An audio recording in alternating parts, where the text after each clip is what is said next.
Muraho ni umukozi w'Imana Marceline ushaka kubaganiza cyangwa se kuganira namwe ijambo ry'Imana. Murakoze kubona akanya ko kuba twakurikira iki kiganiro. Nizere ko mumerewe neza, niyo mpamvu mba ndi gusenga nsaba ngo Uwiteka abagenderere kandi akomeze abaha imigisha yayo kuko adukunda twese. Umuntu wese wiyemeje gukurikira Yesu Kristo afite umwanzi uhora ashaka kumugarura ngo amukorere. None tujya twibuka igicaniro. Tujya twibuka ko ufite igicaniro wese Imana ibikunda kandi ikamwegera. Twubaka igicaniro ngo dushobore kujya turamya ndetse dusenga kugira ngo tugumane n'Imana, tuyigume mu maboko kuko umwanzi aba ahari ashaka kutureshya ngo atwigarurire kandi ntabwo tukitwa babandi barureshe, babandi ahora yifatira. None twamenye ko nawe Satani nyine yigana Imana yacu kuko nayo ifite abantu bakora. Iyo Satani ifite abantu bakora ibyo abana b'Imana twebwe dukora kugira ngo nayo irebe ukuntu yajya yigarurira abantu cyangwa se yiha agaciro ikoresha abo bantu bayo ikora ibintu bitameze neza bitanejeje. Turaza kubibona mu mwanya. Ubutumwa tugiye gukurikira rero uratubwira ukuntu hari ibicaniro bibiri mu buzima bwacu. Turareba n'ukuntu tugomba kujya tubikoresha igihe cyose tukiri muri iyi nzira y'agakiza, muri iyi nzira turimo twerekeza ijabiro. Rero mbere yuko dukomeza, reka twishyire mu maboko y'Uwiteka. Mwuka Wera, turashimye ko uhari ugiye kutuyobora ukatuganiriza muri iri jambo tugiye gusangira. Turashimye Mwami ko igihe cyose dufunga igitabo cyawe gitagatifu uba ufite icyo waduhishiye kandi kiratugirira umumaro. None twikishije bugufi, ngwino Mwuka Wera utuganirize, dufungura amatwi y'umwuka maze dusobanukirwe. Mwami mwiza, niba hari ikintu cyose umwanzi atwagiriza cyatuma icyo waduteganyirije uyu munsi kitatungana cyangwa kitatugeraho ngo tugisobanukirwe, turacyanze mu izina rya Yesu. Ngwino utuyobore, ngwino udufashe, ngwino ndetse utwerekeye uko tugomba kujya tubigenza igihe cyose umwanzi ashaka kutugarura mu nzira ze cyangwa se mu ndiri yayo. Shimwa rero Mwami kuri kumwe natwe ko kandi aha hantu tuhava twasobanukiwe, tubisabye twizeye mu izina ry'Uhoraho Imana yacu Yesu Kristo. Amen. Bavandimwe, ni byiza gusobanukirwa ko hariho imyuka inyuma y'ibintu byose biba muri iyi si ndetse n'ibintu biba mu buzima bwacu. Iyo myuka ishobora kuba ari umwuka wera w'Imana cyangwa imyuka y'abadayimoni, kandi igicaniro cyorohereza imikorere y'iyi myuka yombi. Bibiliya yemeza ko kutubaha Imana biziyongera mu minsi ibanziriza kugaruka kwa Yesu Kristo. Yesu yahanuye ko urukundo rwa benshi ruzakonja, kandi ibi ngibi tubisanga koko muri Bibiliya.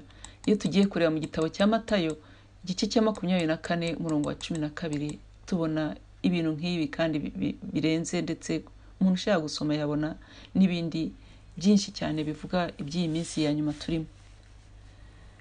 Ngo umenye yuko mu minsi y'imperuka hazaza ibihe birushya.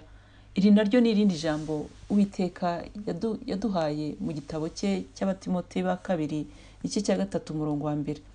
Bikaba bidutera umwete wo kujya iteka twumva ko dufite ijambo ry'Imana rituyobora, rikatwereka igihe tugezemo kandi rikadufasha ndetse gusobanukirwa n'uko tugomba kujya tubigenza. Niyo mpamvu dusaba Umwuka Wera ngo ajya turondora, atuyobore kandi adutere umwete wo guhora iteka ari Imana twiringiye. None rero tugomba kumenya ko Bibiliya isezeranya ko uko bimeze ubu ngubu bizarushaho kuba bibi, kandi abantu babi n'abiyita uko batari bazarushaho kuba babi, bayobya bakanayobwa. Ibi ngibi nabyo tubisanga mu gitabo cy'Uwiteka yanditse, ni igitabo cya 2 cy'Abatimote igice cya 3 umurongo wa 13. Igitabo Paulo yanditse, ntago ari igitabo mbese niba yanditswe na Paulo, itubwira iby'iyi minsi ya nyuma, tujye tumenya kureba muri Bibiliya, tumenye uko tubihagararamo, kuko ijambo nk'iri riza ritwibutsa ngo tugomba kumenya ko Bibiliya isezeranya ko uko bimeze ubu bizarushaho kuba bibi, kandi abantu babi n'abiyita uko batari bazarushaho kuba babi, bayobya bakayobywa. Imana itugirire neza. Biratangaje rero ukuntu mu bimenyetso by'iyi si byo muri iyi minsi ya nyuma, umubare w'abantu bashaka kujya mu bintu by'ubupfumu no kuroga ndetse no kuraguza urimo kwiyongera kubera ko Sekibi ari gushaka kugarura abantu mu ndiri ye, arashaka gukoresha abantu ndetse akabigarurira kugira ngo bareke gukurikira gutumbirira Uwiteka. Turebe icyo Bibiliya ivuga ku bapfumu, abasenga ibigirwamana n'abarozi. Iherezo ry'ibihe bidashira ry'abakora ibintu bibi, ibintu nk'ibi bizaba, kandi ibyo tubisanga mu gitabo cy'Ibyakozwe n'Intumwa umurongo wa 8 igice cya 9. Hari kuvuga ngo hariho umuntu w'umukonikoni witwaga Simoni wabaga muri uwo mudugudu, agatangaza ubwoko bw'Abasamariya akiyita ukomeye. Aha rwose biragaragara ko byanditse kandi koko byabayeho. Uyu muntu yishyiraga hejuru akiyumvisha ko abantu bagomba kumwemera bakamukurikira, kubera ko ibyo yakoraga byatumaga abantu bajijwa, ahubwo bakabona ko ari umuntu ukomeye koko. Kandi aba bantu bazanahanwa. Reka turebe icyo igitabo cy'Abagalatiya kitubwira. Mu gitabo cy'Abagalatiya igice cya 5 umurongo wa 20, n'ibaruwa y'Abagalatiya igice cya 5 umurongo wa 20 iri kutubwira ngo no gusenga ibishushanyo no kuroga no kwangana no gutongana n'ishyari n'umujinya n'amahane no kwitandukanya no kwirema ibice. Ibi byose birerekana ko ari iminsi ya nyuma turimo, birerekana kandi ko binahari koko dushishoje cyangwa mu buzima bwacu bwa buri munsi turabibona. Icyo tugomba gukora ni ugusaba Imana ikaduha ubwenge bwo kumenya uko tugomba kubaho muri ibi bihe tugezemo. Ngo ariko abanyabwoba n'abatizera n'abakora ibizira n'abicanyi n'abasambanyi n'abakora n'abasenga n'abarozi n'abasenga ibishushanyo n'abanyabinyoma bose, umugabane wabo uzaba mu nyanja yaka umuriro n'amazuku, ariyo rupfu rwa kabiri. Ibi nabyo biranditse rwose, biri mu Byahishuwe igice cya 21 umurongo wa 8. Bikaba bidusaba ko abana b'Imana rwose tutagombye kuba bamwe muri aba bantu, kuko nta wifuza kuzajya muri uriya muriro utazima, kandi ngo uwo muriro w'amazuku ngo niwe rupfu rwa kabiri. Dusabe Umwuka Wera dushoboze, tujye dushobora kumenya ijambo nk'iri, kandi turibwire n'abandi ntibazagire iki kibazo, ntibazahure n'ibibazo umuntu azahura nabo mu gihe ntazahura nabyo mu gihe atakoze uko Imana yabishatse, cyangwa se yakurikiye Sekibi ajya gukora ibintu bitanejeje Uwiteka. Rero turebye no mu isezerano rya kera, iryo sezerano rya kera rivuga ku byerekeye urupfu, ubupfu no gucirwaho iteka, nk'uko bigaragara mu bijyanye no kuraguza, kuvugana n'abapfumu, kuvugana n'abapfuye no gusenga ibigirwamana. Dusoma mu gitabo cy'imibare, igitabo cyo kubara igice cya 23 umurongo wa 23, ndetse no kubara igice cya 24 umurongo wa 1. Ahangaha rwose hatubwira ukuntu bizajya bigenda. Aba bantu bagenda bagakorera umwanzi, kandi bakabikora rwose bumva babinezerewe. Tunabisanga no mu gitabo cya 2 cy'Ingoma, Ingoma ya 2 igice cya 33 umurongo wa 6. Uwiteka atugirire neza, ntitube bamwe muri aba bantu, kuko ntago Imana Yesu yadupfiriye ku musaraba ngo aduhe agakiza maze niturangiza tujye gukora imirimo ya Sekibi. Reka rero dukomeze tureba ku impamvu habaho igicaniro. mbere yuko dukomeza tureba ku mpamvu yuko haba igicaniro, reka tubanze turebe mbese turebe igicaniro ni iki. Igicaniro ni iki? Igicaniro ni ahantu umuntu ahurira n'Imana. Ni amahirwe yo gusabana n'Imana, aho yihishurira umuntu ikamuha kumenya ubushake bwayo ku buzima bwe. Bibiliya itubwira ko hari ijambo rivuga, mbese iki kintu cyitwa igicaniro tugisanga inshuro 400 muri Bibiliya. Ubwo ni ukuvuga rero ko iki kintu igicaniro rwose ni ibintu biri reyeri, biri muri Bibiliya, kandi ko twagumye natwe kumenya ukuntu icyo gicaniro icyo ari cyo, ukuntu tugomba kujya tugikoresha mu buzima bwacu, se n'ukuntu twagombye kubaho wenda tunafite n'icyo gicaniro mu buzima bwacu, cyangwa tukabwira n'abandi ukuntu bagombye kukigira n'ukuntu bagombye kujya bagikoreraho. Reka rero turebe muri iri jambo dusanga muri Zaburi, turebe icyo umuntu yakorera ku gicaniro n'ukuntu umuntu yajya akisangaho, kuko igicaniro cy'Imana nicyo tugiye kureba muri iyi Zaburi. Niho umuntu agenda agashobora gutakamba. Reka turebe amagambo twakoresha igihe cyose, cyangwa igihe twumva dushaka kuganira n'Imana tugiye ku gicaniro. Reka turebe muri Zaburi 141 umurongo wa 1 n'uwa 2. Uwiteka, ndagutakiye, tebuka uza aho ndi, utegera ugutwi ijwi ryanjye ningutakira. Gusenga kwanjye gushyirwe imbere yawe nk'umubavu, no kumanika amaboko yanjye kube nk'igitambo cya nimugoroba. Aha rwose biragaragara ni post, mbese ukuntu umuntu agenda yifata agiye ku gicaniro. Kandi igicaniro ntabwo ari fizike gusa, n'igicaniro cyo mu mubiri w'umuntu ni roho, mbese ni mu mutima. Umuntu yubaka n'igicaniro mu mutima we. Ni amagambo umuntu avuga, Uwiteka ndagutakiye, tebuka uza aho ndi, utegere ugutwi ijwi ryanjye ningutakira. Ayo yose ni amagambo Imana turatakamba, cyane cyane iyo dukoresha ijambo ry'Imana irabyumva kandi hari ukuntu isubiza. Umuntu akagera akabati, gusenga kwanjye gushyirwe imbere yawe nk'umubavu, no kumanika amaboko yanjye kube nk'igitambo cya nimugoroba. Uwiteka dufashe, maze tujye tumenya uko tumusenga, uko tuza dutabaza tuboroga, kandi byose adufashe, Mwuka Wera adufashe, kuko niwe unagenda akanadusabira neza mu miborogo igendana ihamanya na gahunda dufitiye z'ubuzima bwacu. Dore rero urugero rw'igicaniro dusanga muri Bibiliya.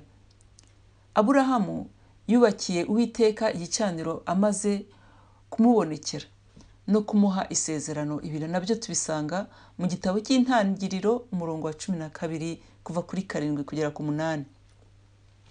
Ikibabaje rero nuko muri iki gihe abantu benshi batakigira igihe cyo guhura no kuganira n'Imana. Ntago bagigira igihe cyo kujya ku gicaniro.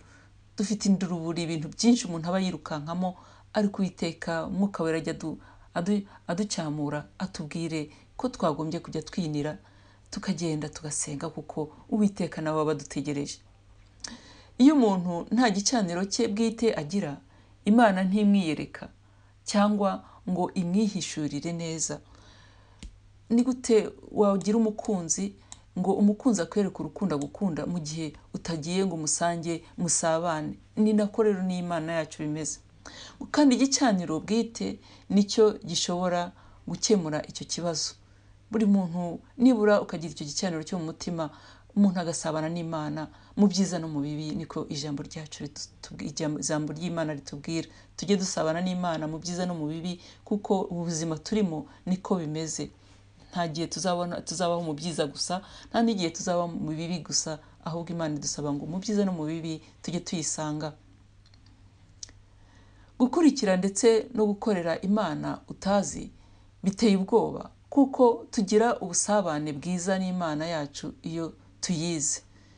Birumvikana iyo uzi Imana yawe ubuzi n'ukuntu yegera, kandi n'Umwuka Wera uturimo uratuyobora, ukatubwira ukuntu dusenga, mbese ukaduha gusabana tukumva nta kidutega, kuko tuba tuzi Imana nyirimpuhwe, Imana igira imbaraga, Imana nyir'ubuntu tuba turi kuganiriza, tuba turi gusenga.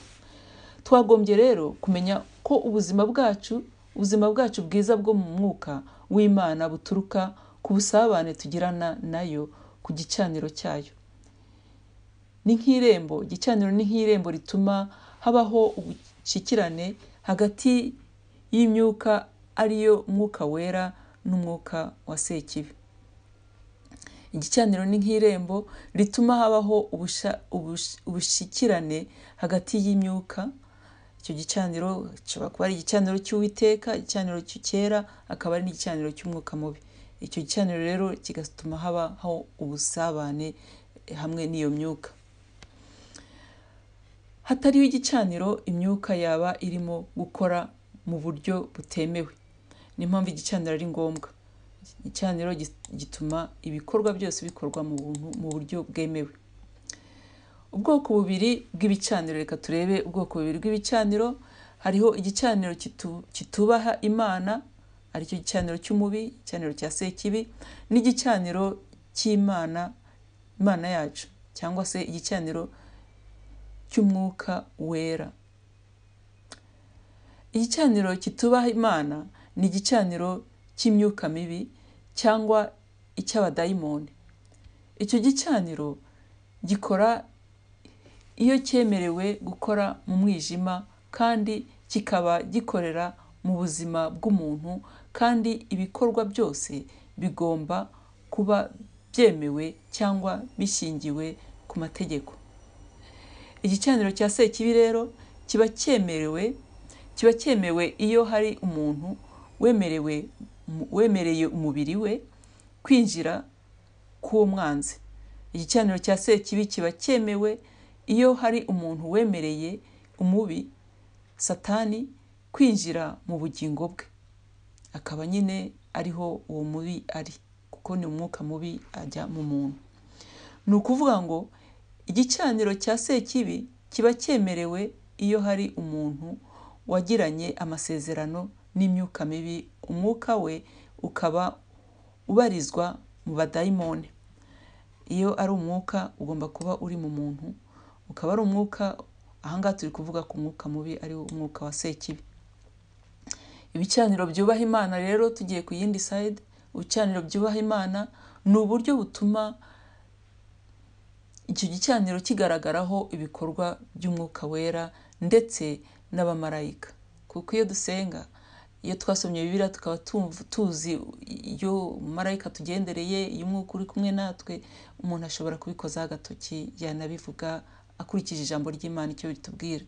Ibyo bicaniro rero bituma ijambo ry'Imana rikora neza mu buzima bwacu, mu buzima bw'abana b'Imana. Ahangaha tukabisanga mu Bacamanza igice cya 6 umurongo wa 25 kugera ku murongo wa 26. Tuvuze ku bijyana no gukiranuka ku Mana, Bibiliya itubwira ko Aburahamu, Isaka ndetse na Yakobo bagiranye amasezerano n'Uwiteka. Ubundi ikintu cya mbere umuntu witwa Nowa yakoze igihe yavaga mu mwuzure cyari ukubaka igicaniro cy'Uwiteka. Aha rwose biratwibutsa ko umuntu wese ubonye Imana, umuntu wese uzi ko Imana iriho, yagombye kubaka igicaniro.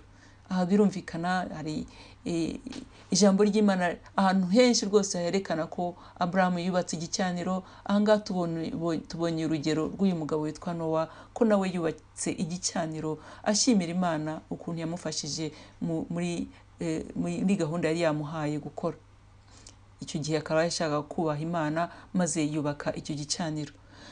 Intangiriro rero igice cya 8 umurongo wa 20 iratubwira ukuntu yacyubakiye guhimbaza Imana. Nowa yubatse igicaniro guhimbaza Imana yamurinze. Icyo gihe Imana yahumuriwe n'impumuro nziza. Mbese Nowa yaragiye ashyira ibyo yagishyize ku gicaniro, aratwika nyine. Imana ihumurirwa n'impumuro nziza, maze bituma ivuga amasezerano izagirira abana b'abantu. Tugiye kubireba, twabireba mu gitabo cy'Intangiriro igice cya 8 kuva ku murongo wa 20. Sekibi rero akunda kwigana umwami wacu, akunda kwigana Imana. Sekibi amaze kumenya ukuntu Uwiteka yinjira mu isi y'abantu binyuze ku gicaniro, kandi akaba ari umuntu utanga urwo ruhusa, nawe yaje gushaka abantu, sekibi yashatse abantu bayo bafite ubushake bwo gukora ibyaha. Nuko sekibi nawe yaje kwiyubakira ibicaniro, kuko nyine afite n'abayoboke, agenda yigana iby'Imana ikora. Reka turebe urugero. Hari nk'abantu bakunda kureba ibya porunogarafi, iby'ubusambanyi, bajya kuri interineti bakareba ibintu byitwa ngo ni porunogarafi. Ibi ngibi ni ibicaniro baba biyubakira, kandi ntabwo ari byiza, ntaho bizabageza. Hari n'abantu bakunda kuroga, ndetse hari n'abantu bakunda gukuramo n'amada. Ibi byose ni ibicaniro baba biyubakira, kandi Uwiteka ntabwo abinezererwa na gato, baba bari gukorera umwanzi.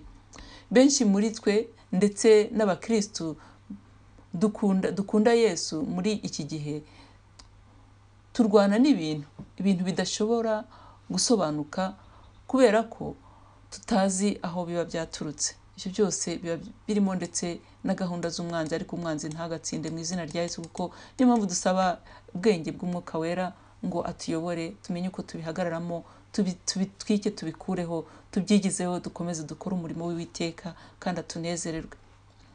Reka rero turebe ibisobanuro 4 by'igicaniro.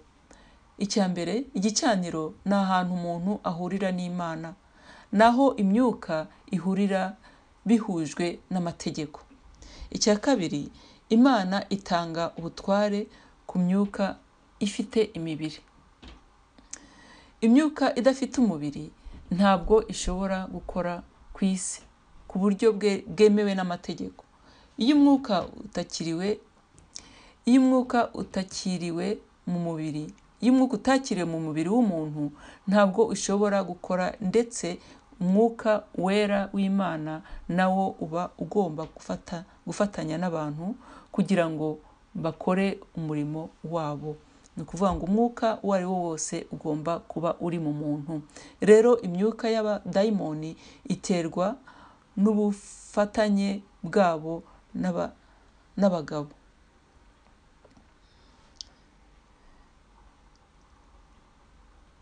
Ni ukuvuga ngo imyuka y'abadayimoni nayo igishaka ko hari abantu bayemera, maze ikajya ikora ibyo ishaka mu bantu, kandi hari abantu rwose usanga yararitse, ugasanga bikorera ibya Satani batazi Imana yaturemye.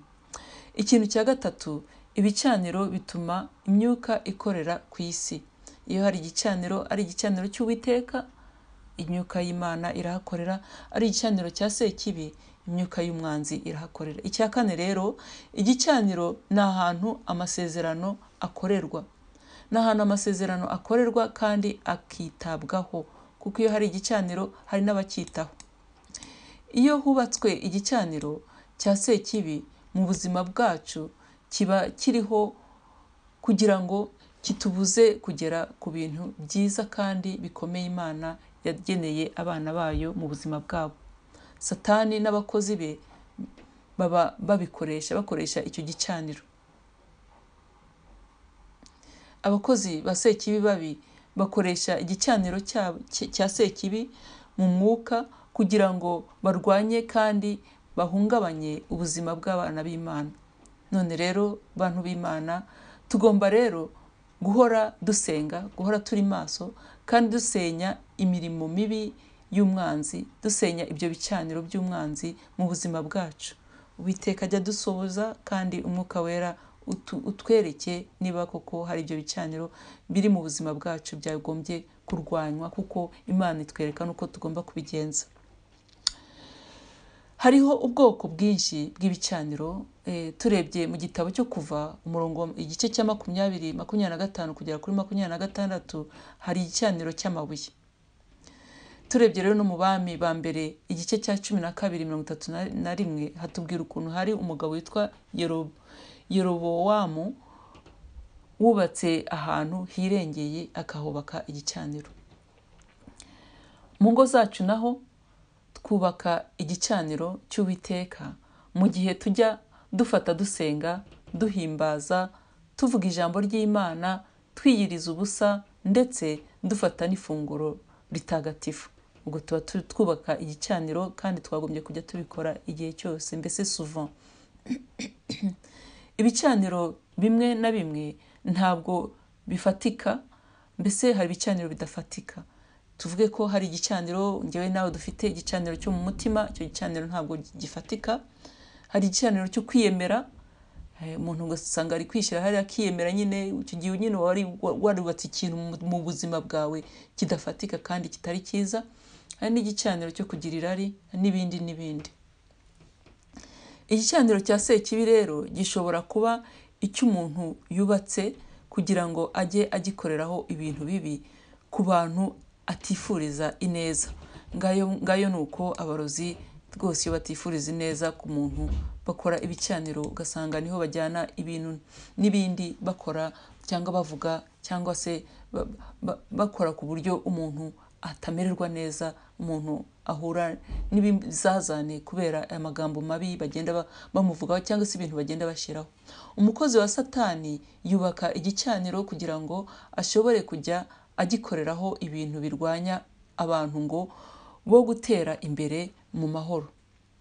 None rero igicaniro cyubakiwe sekibi kiyorohereza gushobora ku isi ibitero by'intambara zo mu mwuka.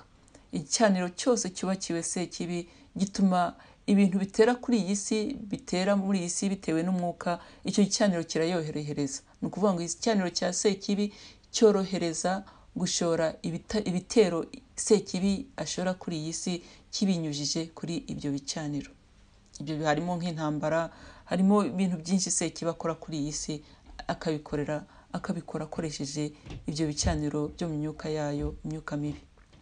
Ahantu hose hari igicaniro rero cya sekibi haba hari n'abarozi, haba hari abakozi bacyo, abakozi bacyantiretena nyine ari bo bitwa abapfumu ndetse n'abarozi.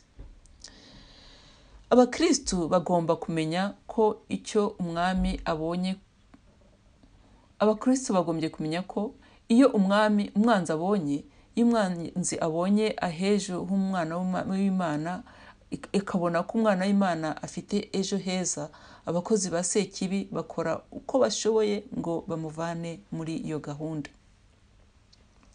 Abakristu bagomba kumenya ko iyo umwanzi abonye ko ejo hazaza h'umwana w'Imana ari heza, abakozi be bubaka ibicaniro birwanya ubuzima bw'uwo mwana cyangwa se bw'uwo muntu, cyane cyane iyo bazi ko nakora ibyo Imana imusaba uzasanga ingoma ya sekibi iterwamo ibibazo. Ariko hamwe n'amasengesho avuye ku mutima, hamwe ndetse no gutabara kw'Imana, turashobora gusenya ibyo byose bibujijwe mu mwuka.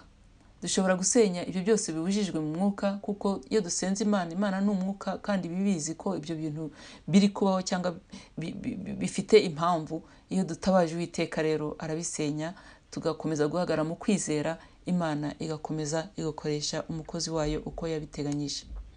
Reka rero turebe mu gitabo cya Yesaya igice cya 59 umurongo wa 1. Dore ukuboko k'Uwiteka dore ukuboko kw'Iteka ntikwaheze ngo ananirwe gukiza, n'ugutwi kwe ntikwapfuye ngo ananirwe kumva. Ibyo biragaragara ko Uwiteka rwose afite akaboko ke, kandi akaboko ke ntabwo kaheze, ntabwo akaboko ke kari aho ngaho kugira ngo gusa ko kugira icyo gakora. Ntabwo Imana inanirwa guhumigisha abana bayo, ntabwo Imana iri aho ngaho ngo irebere abana bayo bari kuzazagira mu bibazo sekibe agenda bateza, ahubwo iri jambo rirongera rikagaruka ridutera umwete ngo dore ukuboko k'Uwiteka ntikwaheze ngo ananirwe gukiza. Uwiteka arakiza kubera urukundo dukunda, ndetse akumva n'amasengesho yayo, kuko iri jambo riratubwira ngo n'ugutwi kwe ntikwapfuye ngo ananirwe kumva. Icyo dusaba nk'abana b'Imana no gutitiriza, no gusenga, no guhora ku ruhimbi, no guhora ku gicaniro dutabaze. Uwiteka aratwumva. Twagombye kujya duhora twiyeza, twiyeza amanywa nijoro, maze tugakiranuka imbere y'Imana, imbere y'Uwiteka buri gihe, kuko iyo dukiranutse Uwiteka rwose aratwakira kandi akadufasha. Iki gice cya Yesaya rero 59 umurongo wa 2 nawe uratubwira ngo ahubwo gukiranirwa kwanyu niko kwabatandukanyije n'Imana yanyu, n'ibyaha byanyu nibyo biyitera kubima amaso ikanga no kumva.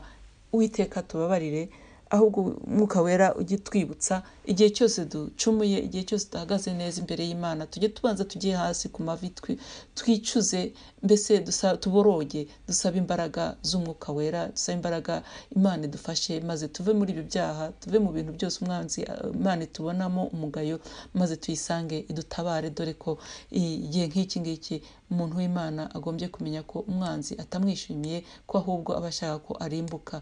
Uwiteka tugirire neza, Mwuka Wera ujye utuyobora kandi udushoboze igihe cyose tubona imbaraga zo kujya ku mavi dutabaze. Kandi Imana ntifite akaboko kagufiya ngo yo kudufasha, ndetse ntabwo amatwi yayo yazibye kugira ngo yo kumva amasengesho yacu. Duhore teka dutitiriza, Imana ihabwe icyubahiro. None rero niki cyatubwira ko hari ibicaniro bibi mu buzima bwacu?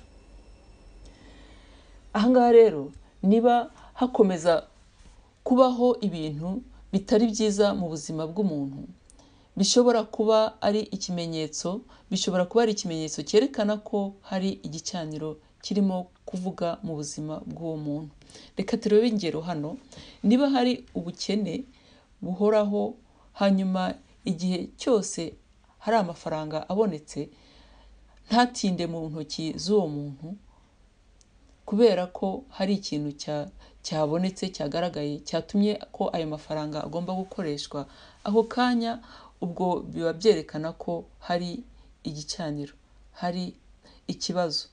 Iyo amafaranga adatinda mu maboko yawe kandi mu ntoki zawe, kandi hari ibibazo rwose by'ubukene, aho byerekana ko hari igicaniro, hari ibibazo birimo kuba bituma amafaranga atajya aguma mu ntoki zawe kandi uba wayabonye.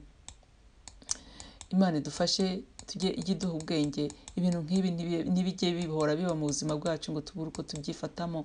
Ikindi kandi, niba waragiye ugira impanuka nyinshi z'imodoka mu buzima bwawe, cyangwa se niba warakomeje kugenda ugira ibibazo byinshi by'ubuzima, ugenda urwaragurika, ubwo birumvikana ko umuntu aba akeneye gutabarwa no gukuraho imivumo, kuko bishoboka ko haba hari igicaniro cyaba kirimo kuvuga nabi uwo muntu, kikaba gituma ahora arwaragurika, yajya kwa muganga banareba icyo arwaye bakakibura, maze agahora mu bubabaro, agahora ku gitanda, agahora aboroga. Imana itugirire neza. Ikindi kandi, ni izihe nama ijambo ry'Imana riduha ku bijyanye n'ibicaniro bya sekibi? Twakomeje kumva ko hari ibicaniro bya sekibi, none nk'abana b'Imana ni izihe nama dukura mu gitabo cy'Imana, ni izihe nama dukura muri Bibiliya zadufasha kurwanya umubi? Reka turebe rero mu gitabo cyo Kuva igice cya 34 20 kuva kuri 13 kugera kuri 14. Ahubwo muzasenye ibicaniro byabo, mutembagaze inkingi z'amabuye bubatse, muteme mutsinde ibishushanyo bya Ashera babaje, kuko udakwiriye kugira indi mana yose usenga, kuko Uwiteka witwa ufuha ari Imana ifuha. Uwiteka tugirire neza. Deja nkangaha twabwiwe ukuntu tugomba kubigenza, ko tugomba kuzitwika, tugomba kubirindura, tugomba ndetse no kubikura mu buzima bwacu. Ibi bicaniro ntibyagombye kubaho, twagombye kubitembagaza, inkingi zabyo tukabirandura, tukabirindura, kugira ngo Uwiteka ari we uza mu buzima bwacu. Tugatema ndetse n'ibintu byose bituma ibyo bicaniro bihari, tukabirindura neza, tukabikura mu buzima bwacu. n'ibyo bishushanyo byose. Hari ibishushanyo hano baravuga ngo ibishushanyo bya Ashera bibaje, hari ibintu tuba dutunze mu nzu zacu ugasanga nabyo biba indiri, bituma ari indiri z'umwanzi. Umwuka wera ajya dusanga atuganirize, kuko iyo tubifite birumvikana ko hano iri jambo rirangije rivuga ngo Imana yacu ni Imana ifuha. Iyo dufite Imana ifuha rero kandi dufite ibyo bintu mu buzima bwacu, urumva ko iyo Mana nayo yumva itamerewe neza, ahubwo tubigiramo ibizazane, kubera ko twahaye umwanya indiri y'ibintu bitari byiza mu maso y'Imana. Irindi jambo hano turisanga mu Gutegeka kwa 2 igice cya 7 umurongo wa 5 havuga ngo ahubwo uku azaba ariko mubagenza, muzasenya ibicaniro byabo, muhombagure inkingi z'amabuye bubatse, muteme mutsinde ibishushanyo babaje bya Ashera, mutwike ibishushanyo babaje bindi. Bavandimwe rwose Imana ishimwe kubw'ijambo ryayo, kuko izi ni instruction cyangwa se ni ukuntu turi kuyoborwa, ukuntu twagombye kujya tubihagararamo igihe cyose dufite ibyo bicaniro. Iyi mirongo rwose irabyerekana umuntu atagiye kure, ahubwo Uwiteka Umwuka wera ajya dufasha dusobanukirwe n'iri jambo, tumenye naho riri kandi tumenye uko tubihagararamo, kandi koko tubikorane ukwizera, niho Imana iyerekana nayo ikerekana ubugiraneza bwayo. Uwiteka yagiriye inama abana bayo kurimbura ibicaniro bya Satani. Imana ishaka ko tubirimbura ndetse tukabitwika bikavaho burundu. Ntabwo Imana ishaka ko haba ibintu by'ibicaniro bya sekibi mu buzima bwacu, ahubwo Imana ishimwe ko dufite ijambo ryayo ritwereka ko tugomba kubitwika bikavaho burundu, ntibizongere kujya binagaragara mu buzima bwacu. Reka rero turebe ubundi buryo bwo kurimbura ibicaniro bibi mu buzima bwacu. Ibyo bicaniro byaba mu gufata umwanzuro. Ibyo bicaniro twabirimbura mu gufata umwanzuro. Reka turebe imyanzuro ikurikira yadufasha gukuraho ibyo bicaniro bya sekibi mu buzima bwacu. Icya mbere cyaba ari kwiyiriza ubusa, kuko bituma umwuka w'umuntu ukomera ku rugamba. Burya kwiyiriza ni byiza, njyewe nawe twagombye kujya tubigira nibura buri cyumweru, tukareba igihe dushyira ku ruhande cyo kujya twiyiriza. Kandi turebye mu gitabo cya Yesaya 58 hadufasha kumenya ukuntu twagombye kujya twiyiriza uko Imana ibishaka. Ikindi kintu twakora cyatuma ibi bicaniro bitaba mu buzima bwacu ni ukwihana. Twagombye kujya twihana, kuko hano turasoma mu ijambo ry'Imana dusanga mu Abalewi igice cya 26 umurongo wa 40 kugera 42 hari kuvuga ngo bazavuga gukiranirwa kwabo n'ukwa basekuruza, niko bicumuro bacumuye. Bazavuga gukiranirwa kwabo n'ukwa basekuruza, niko bicumuro bacumuyeho, bemere yuko kunyuranya nanjye kwabo ariko kwatumye nanjye nyuranya nabo, nkabazana mu gihugu cy'ababisha babo. Icyo gihe imitima yabo yanduye nk'imibiri itakebwe n'iyicisha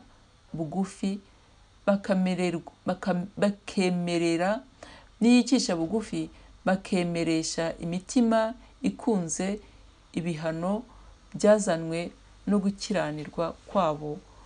Nibwo nanjye nzibuka isezerano nasezeranye na Yakobo, niryo nasezeranye na Isaac na Isaka, niryo nasezeranye na Aburahamu, nawe nzaryibuka. Ikindi kandi n'igihugu nacyo nzakibuka. Imana ishimwe kubwira ijambo, kuko Imana igira ubuntu. Iyi mirongo itubwira ukuntu ahangaha ariho hantu honyine muri Bibiliya yose tubona ko ari ngombwa kwihana ibyaha bya bene wacu ba kera. Bene wacu ba kera nabo tugomba kwihana ibyaha byabo, kugira ngo Uwiteka adufashe muri ibi bizazane tugenda duhura nabyo, kugira ngo yiyerekane nk'Imana igira impuhwe, Imana isumba byose. None rero tugomba kumenya ko igicaniro ubwacyo kidafite imbaraga, ahubwo ko ari imyuka. Ni imyuka y'icyo gicaniro ikeneye kurimburwa. Igicaniro fizikama kigomba kurimburwa nyine kikavaho neza completement, ariko n'imyuka iri inyuma y'icyo gicaniro nayo igomba kurimburwa. None rero umukristo wese yagombye kujya asenga Uwiteka ngo amwereke niba hari ibicaniro bituma tutaba abo Imana yaturemeye kuba bo. Iyo tumenye ko ibyo bicaniro bihari, ni ugukora uko dushoboye kose kugira ngo bisenwe n'imbaraga zigikoreramo nazo zisenywe, zigende, ntizongere gukomeza kubuza abana b'Imana amahoro. Ni ukuvuga ngo tugomba gusenga, tugafata mpiri, kandi dutegeka imyuka iri inyuma y'ibyo bicaniro kugira ngo ntigire icyo idutwara nk'abana b'Imana. Tugomba no gusabira abakozi ba Sekibi bakorera ibyo bicaniro, kuko barahari, bakabohoka maze bakihana, bakakira Yesu Kristo nk'umwami wabo n'umukiza. None rero ndangije nibutsa umukristo wese ko uko iminsi igenda yegereza ibihe by'imperuka, umukristo wese yagombye gukora umurimo Imana yamuhaye.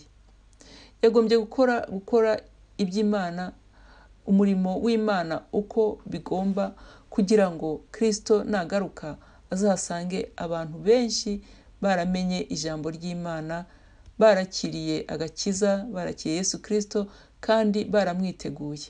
Kuko birazwi ko gukizwa muri iki gihe